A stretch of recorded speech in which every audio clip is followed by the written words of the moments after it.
Okay, તો હું તને બેઝિક ઇયર ફંક્શન સમજાવી રહ્યું અને એમાં કેવી રીતે આખું એક ઇયર કેવી રીતે શું વર્ક કરે એ સમજાવવાનું. જો આ જે એનો બહારનો પાર્ટ હે ને, જેમાં આપણે આંગળી મૂકી શકીએ એને કોંચા કહેવાય. ઓકે, આ રે કોંચા. અને એવી જ રીતે જો આ ઉપરનો પાર્ટ એ હેલિક્સ છે. જે નાના નાના જે કડક પાર્ટ એ કાનના એ સ્કેફા છે. એના નીચે ટ્રાયંગ્યુલર ફોસા આવેલું હોય અને હજુ એન્ટિરિયર લોબ્યુલ જ્યાં લોકો પિયર્સિંગ કરાવે. ઓકે, આ રહ્યું ઓડિટરી લોબ્યુલ. હવે મેઇન આ આખો પાર્ટ હે ને, એ આખા પાર્ટને પિન્ના કહેવાય. ઠીક હે. એક ફનેલનું કામ કરે. તે ફનેલ ક્યાં જોયું હશે ખબર હે? ફનેલ જોયું હશે જ્યારે બી કોઈ લિક્વિડ જે ફેલી ના જાય એના માટે એક ખબર હે પેલું એક સાધન મૂકવામાં આવે જેનાથી એક બેરલમાં પેટ્રોલ ડીઝલ યા એ બધું નાખી શકાય, પણ એ બહારથી મોટું ને અંદર જતાં સાંકડું થઈ જાય, જેનાથી ને જે બી આપણે પ્રવાહી નાખીએ ને એ બહાર ઢોળાય ના અને ઇઝીલી જેમ જે બી પાત્રમાં નાખવું હોય એ આરામથી જતું રહે. તો પિન્ના બસ એ જ કામ કરે છે. પિન્ના બહારથી સાઉન્ડ વેવ બધી ભેગી કરીને અંદર અહીંયા કેનાલમાં લઈ જવાનું કામ કરે. ઇયર કેનાલમાં લઈ જવાનું કામ કરે. ઓકે, હવે જો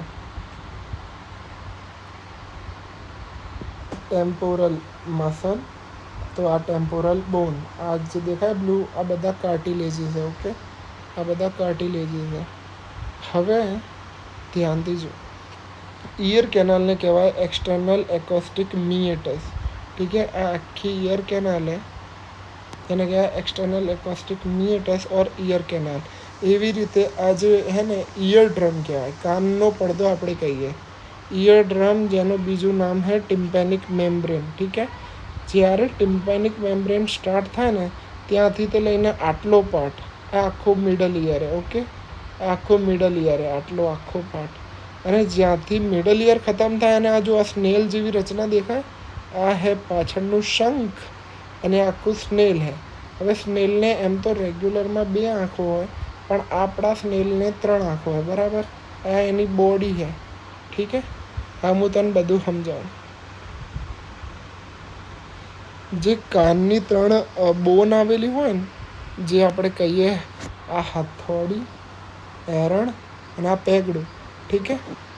હવે ભલે આ હથોડી જેવી લાગે કે ના લાગે, પણ આને કહેવાય હથોડી અને આને કહેવાય ઇંગ્લિશમાં મેલિયસ.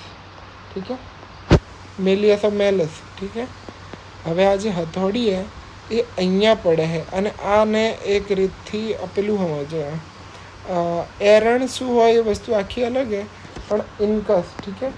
આને જો તને ઓર્ડર યાદ ના રહે ને તો MIS એનું ઊંધું સિમ થાય, SIM, યાની કાનની અંદર એક સિમ હે એવું યાદ રાખીએ કે તો પહેલાં મેલિસ લખવાનું, પછી ઇન્કસ, પછી સ્ટેપિસ, એનું ઊંધું સિમ થવું જોઈએ. એટલું યાદ રાખજે એટલે ઓર્ડર યાદ આવી જાય.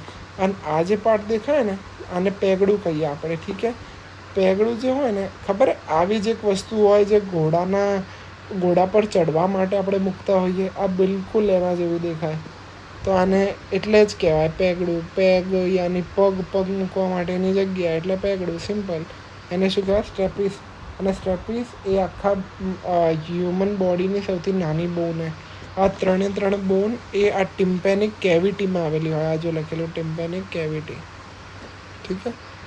હવે જો આ આખું એર ફિલ્ડ સ્પેસ છે. અહીંયા ખરેખર એર હોય છે અને આ જે મિડલ ઇયરનું પાર્ટ છે ને ત્યાંથી નીકળે છે. આ જે જગ્યા દેખાય ને એ નેઝોફેરિંગ્સમાં ખોલે. નેઝોફેરિંગ્સ. આ નેઝોફેરિંગ્સ એ મિડલ ઇયર જે નેઝોફેરિંગ્સમાં ખોલે એને કહેવાય ઇસ્ચિન ટ્યુબ. ઠીક છે. ઓકે, તો અહીંયાથી સાઉન્ડ વેવ ભેગા કરીને આમ શું કહેવાય કંડક્ટ થાય છે અંદર અહીંયા સુધી. અને આ જે કંડક્શન છે એ ઇયર કેનાલ કરાવે. પિન્નાથી લઈને અહીંયા સુધી બધી સાઉન્ડ વેવ ભેગી થાય અને ટિમ્પેનિક મેમ્બ્રેન છે ને, જેને ઇયર ડ્રમ કહીએ આપણે, ત્યાં એ ભેગી થાય અને અહીંયા આ વાઇબ્રેટ થાય. આગળ પાછળ એમ વાઇબ્રેટ થાય. અને જ્યારે વાઇબ્રેટ થાય ત્યારે હથોડી એ એરણને વાઇબ્રેટ કરે, એરણ એ સ્ટેપિસને વાઇબ્રેટ કરે.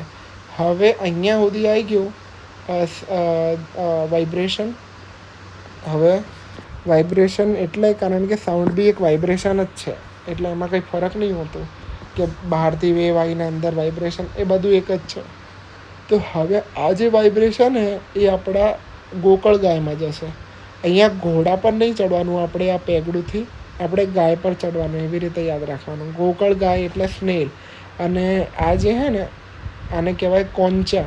ઠીક હે, આને શું કહેવાય? આજો, oh my mistake, I am sorry, cochlea કહેવાય. ઠીક હે, કોકલિયાનું મતલબ થાય શંખ. જેમ એક સ્નેલની પાછળ શંખ હોય ને, એમ આ શંખ જેવી જ રચના છે.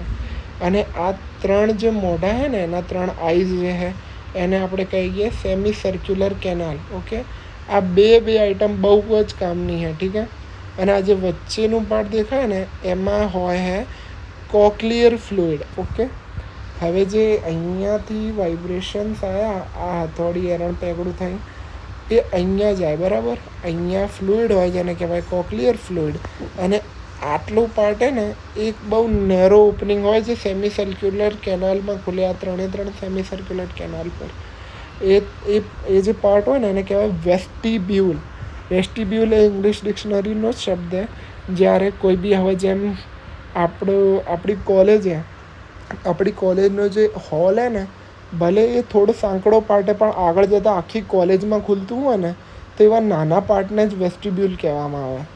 તો આ જે નાનું પાર્ટ હે ને, મતલબ ઘરના બી જ્યારે પેલું બનાવવામાં આવતું હોય ને આખું, એને શું કહેવાય, પેલું નહીં, આખું બનાવતા, ઘર બનાવતા પહેલાં જે એન્જિનિયર જોડે બનાવવામાં આવે કે અહીંયા રૂમ હશે, અહીંયા આમ હશે, અહીંયા તેમ હશે, તો એક નાનું વેસ્ટિબ્યુલ કરીને બી એ લખે. વેસ્ટિબ્યુલનો મતલબ જ આ થાય કે મોટા હોલની આગળનું એક નાનકડો પાર્ટ, જે મતલબ ત્યાંથી થઈને જવાનું અને મોટા હોલમાં ખુલે, અને વેસ્ટિબ્યુલ કહેવાય. એવી રીતે તો આ જો આ 3 કેનાલ છે, અને આ કેનાલ મેન્ટેન કરે બેલેન્સ. આટલું યાદ રાખવાનું. અને આ જે ફ્લુઇડ હતું ને, અહીંયાથી વાઇબ્રેશન આ ફ્લુઇડમાં જાય. આ ફ્લુઇડમાં જ્યારે વાઇબ્રેશન જાય ને ત્યારે 2 વિન્ડો હોય, એક ઓવલ વિન્ડો, એક રાઉન્ડ વિન્ડો. ઓવલ વિન્ડોનું કામ હોય એ વાઇબ્રેશનને ફ્લુઇડમાં મોકલવું, અને રાઉન્ડ વિન્ડોનું કામ હોય કે જ્યારે ઓવલ વિન્ડો ખુલે ને ત્યારે આ જે ઓવલ વિન્ડો ખુલી એના લીધે એ પોતે ખુલી જાય, યાની કે રાઉન્ડ વિન્ડો ખુલી જાય. જે અહીંયા ફ્લુઇડનું પ્રેશર હોય ને એ ધીમે ધીમે ઓછું કરે, જેનાથી હવે એ વાઇબ્રેશન ફ્લુઇડમાં ફ્રીલી મૂવ કરી શકે, બરાબર. હવે જો કોકલિયા જોડે નર્વ હે, કોકલિયર નર્વ. તો આ જે વાઇબ્રેશન આવ્યા એ અહીંયા જાય, અને આ કોકલિયાની જ અંદર હોય છે ઓર્ગન ઓફ કોર્ટી. ઠીક હે, આ બહુ શાયદ સેકન્ડ યરમાં ઇમ્પોર્ટન્ટ ક્વેશ્ચન હતો, ઓર્ગન ઓફ કોર્ટી. તો ઓર્ગન ઓફ કોર્ટી શું હોય હું તને સમજાવું. કોકલિયાની અંદર એક પાર્ટ છે જ્યાં ને નવ હેર સેલ આવે, એને કહેવાય ઓર્ગન ઓફ કોર્ટી.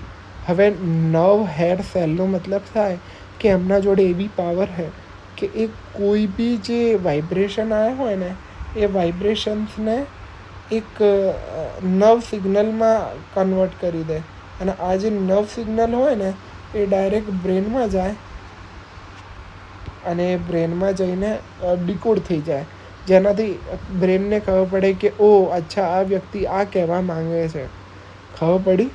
આ બહુ જ ઇમ્પોર્ટન્ટ આઇટમ है કે ઓર્ગન ઓફ કોર્ટી જોડે એક સુપર પાવર है કે વાઇબ્રેશનને હેર જેવા નર્વ સેલ હોય ને એવા હેર જેવા સેલથી વાઇબ્રેશનને એક નર્વ સિગ્નલ બનાવે, અને એ નર્વ સિગ્નલ બ્રેન જોડે જઈને આખું ડિકોડ થઈ જાય, અને ક્લિયર ખબર પડી જાય કે ઓ આ વ્યક્તિ આ કહેવા માંગે છે. ઠીક હે, આ હે કોકલિયાનું કામ. અને આ જે 3 પાર્ટ મેં તને બતાવ્યા ને એ 3 પાર્ટ બેલેન્સ કરાવે. આ જે ફ્લુઇડ અહીંયા જાય ને એનું વાઇબ્રેશન એવી રીતે ફરે જેનાથી હ્યુમનની બોડી આખી બેલેન્સ થાય.